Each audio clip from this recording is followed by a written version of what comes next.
une association qui est très méconnue du public français.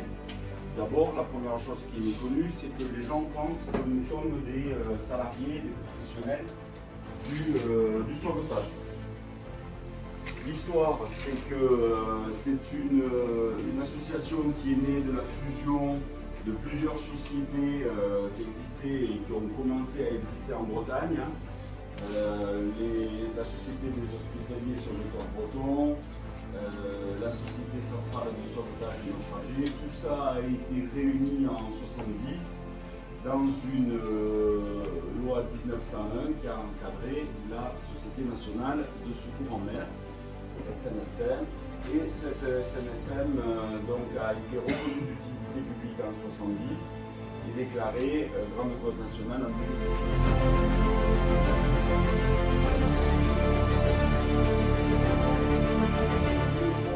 Vérifie le point. C'est sur son point dans la zone cross. Alors pour le cross-med, c'est pas compliqué, c'est pile la façade méditerranéenne.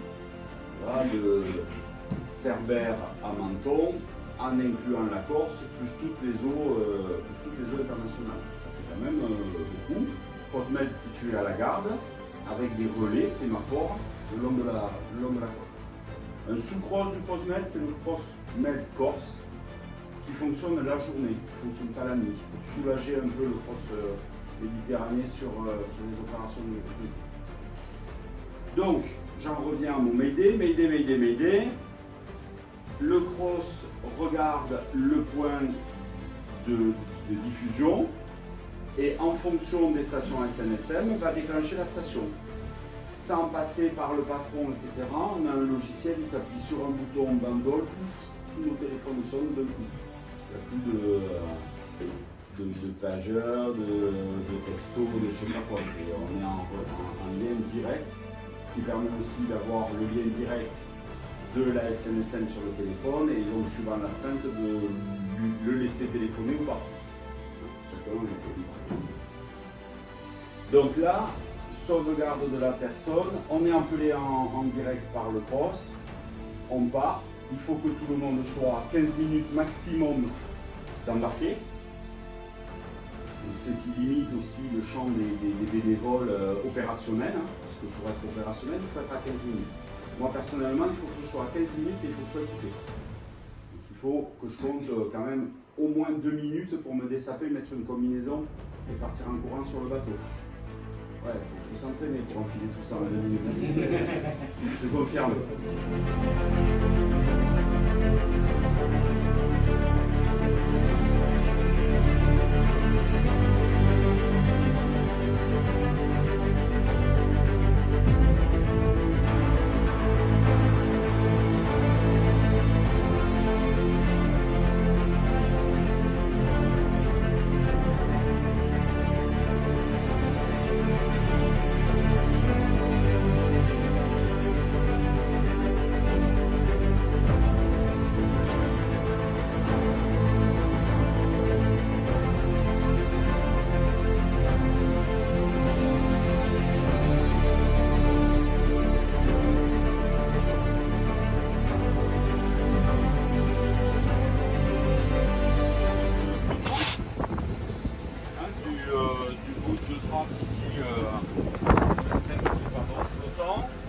Sur tourée hydraulique.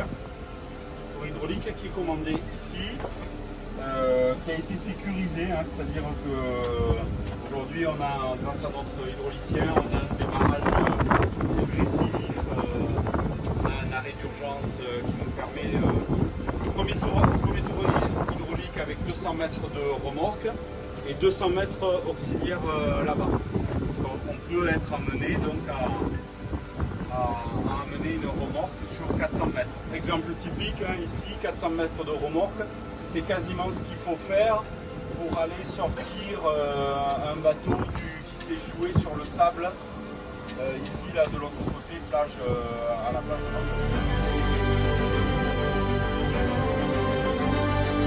La recherche la nuit, on va rarement sur un point qui nous est donné. C'est souvent un nageur s'est perdu, il faut faire un trait de côte, hein, donc avec le projo, on va suivre la côte le plus doucement possible pour essayer de repérer quelque chose qui serait... non, celui-là c'est sur l'extérieur, ils sont sur le devant. Voilà, et ils sont actionnés par une poignée à l'intérieur.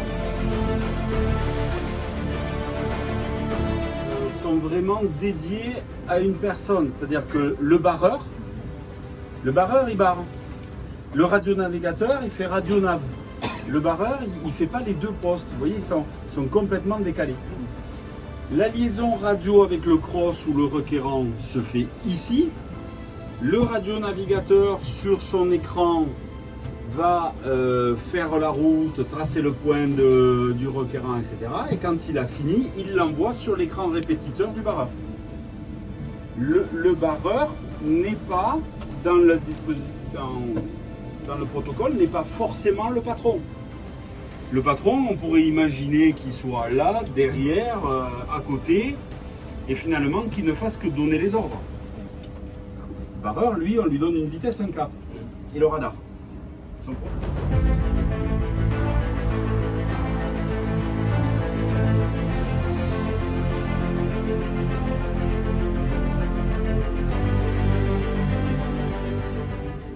Parce qu'il peut y avoir des problèmes. L'hélico, il est à 2 mètres de la mâture. S'il accroche quelque chose, en fait, dans le bras de treuil, il y a une charge détonatrice. Si le pilote de l'hélico a le moindre souci d'avoir accroché quelque chose, il a le choix entre planter l'hélico, la vedette, et les 2 mecs qui sont dans l'hélico, ou larguer son plongeur. Donc en fait, il appuie sur un bouton et le plongeur, il va tomber avec le câble qui va avec. Donc nous, nageurs, on est sur le pont et on est prêt à bondir. C'est-à-dire que si jamais il y avait ce pépin-là, mais si jamais il y avait ce pépin-là, il faut qu'on soit prêt à intervenir instantanément.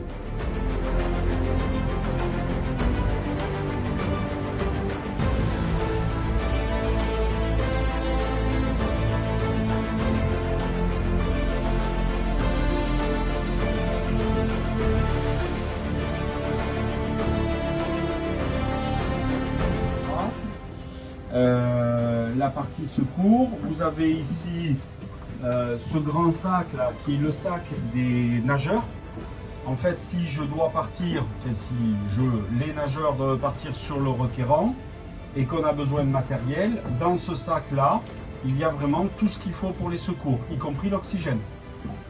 Sous-pesez le sac, vous allez voir que c'est sympa, hein, même si...